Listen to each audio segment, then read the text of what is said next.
This is the real secret of life, to be completely engaged with what you are doing in the here and now. And instead of calling it work, realize it's play. Oftentimes people go, okay, here's really what I want to do, and this is what I'm trying to accomplish. And then they see all these other things that other people are doing, and then they kind of see that as like a grab bag. And they're like, I want a little of this, and a little of this, and a little of this, and I want it all at the same time. And that's not really possible, you know?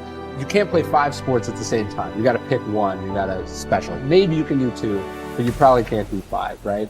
Number one is that you need to really get amped up about why that goal matters to you.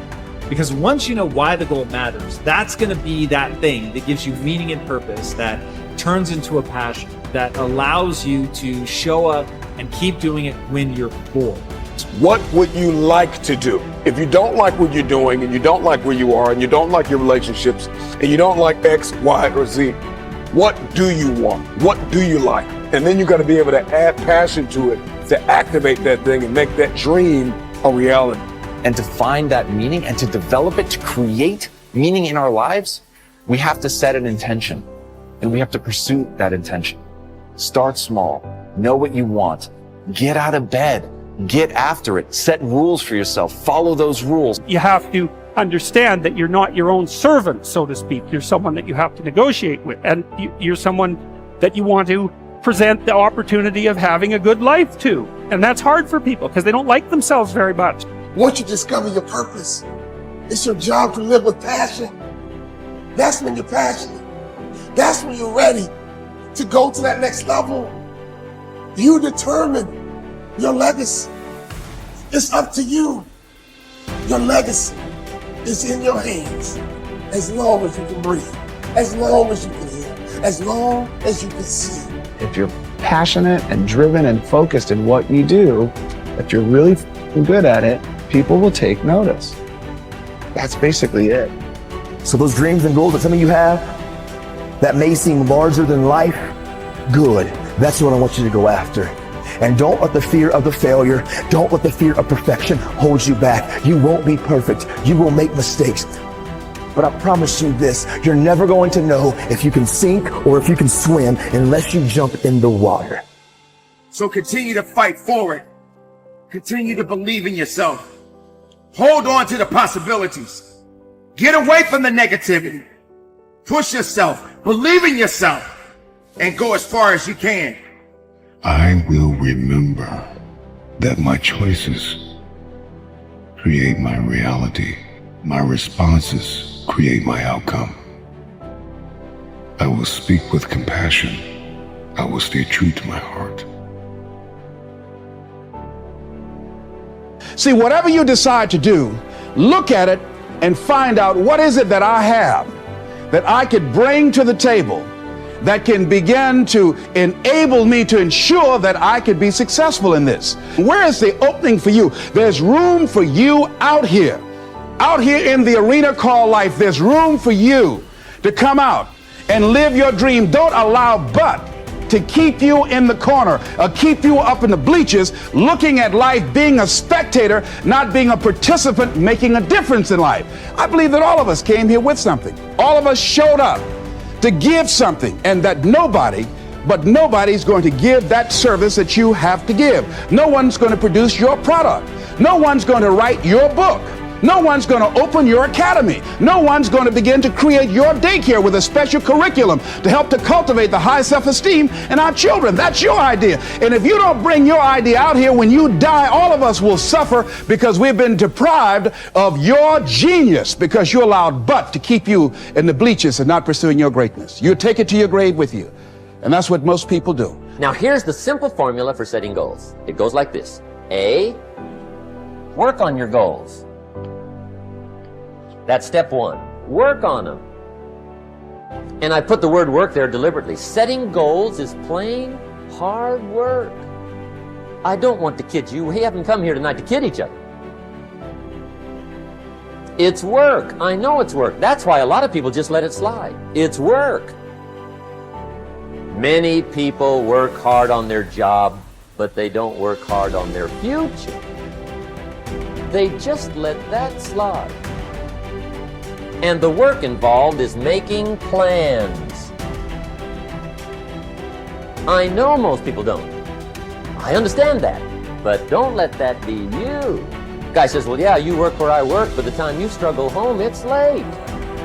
You've got to eat a bite of supper, watch a little TV, get to bed. You can't sit up half the night. Plan, plan, plan. And the guys be good worker, hard worker, sincere. But you've got to be better than sincere, working hard. You've got to be better than a good worker. You've got to be a good planner. Somebody once wisely said, the people who fail to plan are planning to fail. Well said. So work on your goals. Here's step 2. Write your goals down. That's so important. I teach my staff around the world, put your goals in your journal. Because one of the major people you want to study is yourself. So here's the list of goals I put together 3 weeks ago. Here's the list of goals I put together 2 years ago. Here's some of the changes I made, rearrangement of my priorities. I scratched these off, I put these on, I've gotten these. Study your accomplishments, study what your desires are. Put them on paper, write them down. Here's another reason for writing your goals down. It shows you're serious about doing better. And to do better, you gotta get serious. You don't have to be grim, but you must be serious. Everybody hopes things will get better. Everybody hopes. Poor people hope. That ought to tell you something. It means the future does not get better by hope.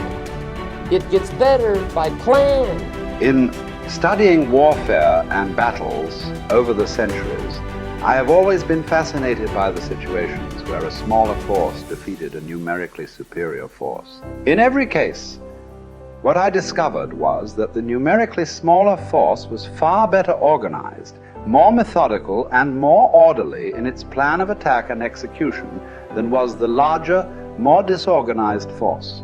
By the same token, an ordinary person with a system or recipe for problem solving can run circles around highly intelligent or well-educated people who throw themselves at their problems without a method or process for solving them. Always be sure to think on paper. Write things down. There is something that happens between the brain and the hand when you write. You get a greater sense of clarity and understanding with regard to the issues involved. You think better. Your perception is sharper. You actually become smarter and more creative by the very act of writing everything down as you go along and before you make a decision. One of the most important parts of your personal philosophy should revolve around the development of options. The rule is you are only as free as your well-developed alternatives. If your goal is to be happy, successful, and free, you must have choices. There must be more than one thing that you can do in every situation. You can never allow yourself to be trapped with only one course of action open to you. From the time you take your first job, make your first investment, or embark on any part of life, you should immediately begin to develop an alternative to that if something should go wrong. Always be looking for ways to use your creativity to add value by doing things faster, better, cheaper, or easier in some way. Just as the word deserve comes from the Latin roots de and servus, which mean from service, you should always be looking for ways to deserve greater rewards from serving your customers better in some way. In the final analysis, as a member of society, as a player, in our economic system, your riches and rewards will come from your ability to serve other people better than your competitors. Use your intelligence and your creativity every single day to find ways to make yourself more valuable to your company, your industry, and your world. This is the true hallmark of personal genius.